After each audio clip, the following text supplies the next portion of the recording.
తెలివిగా గేమ్ ఆడారు కదా ప్లీజ్ తెలివి తక్కువగా గేమ్ ఆడారు. ఏం నేను అనుకోవట్లేదు. ఎందుకంటే మేము ఒకవైపు అంటే ఒక సామెత ఉంటుంది తెలంగాణలో కానీ ఏడైనా వాడతారు. బర్రెనేమో తన్నమని చెప్తారు, దూడం జీకమంటారు అన్నట్టుగా మేమేమో దీనికి కట్టుబడి ఉన్నామంటారు. ఏ రకంగా అయితే వాయిదా పడ్డట్టయితే చేసుకున్నారు కదా ఇప్పుడున్న పరిస్థితుల్లో. ఇవాళ నిజంగా ఎలక్షన్స్కి పోయింటే ఒక రేంజ్లో ఉండేది పబ్లిక్ నుంచి, కానీ తప్పించుకున్నారు కదా. అదే కదా చెప్తున్నాను. నువ్వు చెప్పినట్టు బర్రెని తనమని ఎవరనంటే ముందు నన్నే తన్నిండి ఓ పని అయిపోద్దని రేవంత్ రెడ్డి గారే తన్నించుకున్నారు. అదే ఉంది ఇప్పుడు.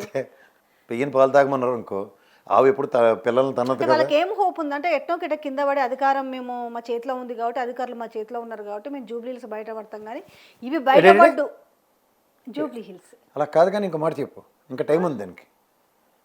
అరే వాళ్ళు మస్తు హోప్ పెట్టుకున్నారు, అందుకే నవీన్ యాదవ్కి టికెట్ ఇచ్చారు. ఆడనేమో భాగ్యలక్ష్మి లాటరీ టికెట్ కొన్నావు ఎప్పుడైనా? టికెట్ చేత్తో పట్టుకుని నేను కూడా సాయంత్రం లాటరీ వస్తుందని ఓపుతూనే ఉంటాను. టికెట్ వచ్చినప్పుడు మాడదాం.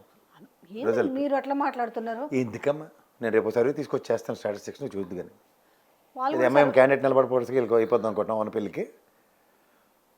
అయితే ఇద్దరు ముగ్గురు ఎవరో మంత్రులు అమ్మాయి మా అమ్ముల పొదిలో ఉందంటే వీళ్ళకన్నా పెద్ద మడతగా చేయించే బీజేపీ వాళ్ళు ఉన్నారు దేశవ్యాప్తంగా. ఏడపడితే అక్కడ కాంగ్రెస్ కొంప ముంచడానికి వెనకాల శంకల పెట్టి తిరుగుతాను రమ్మయ్యమ్మని.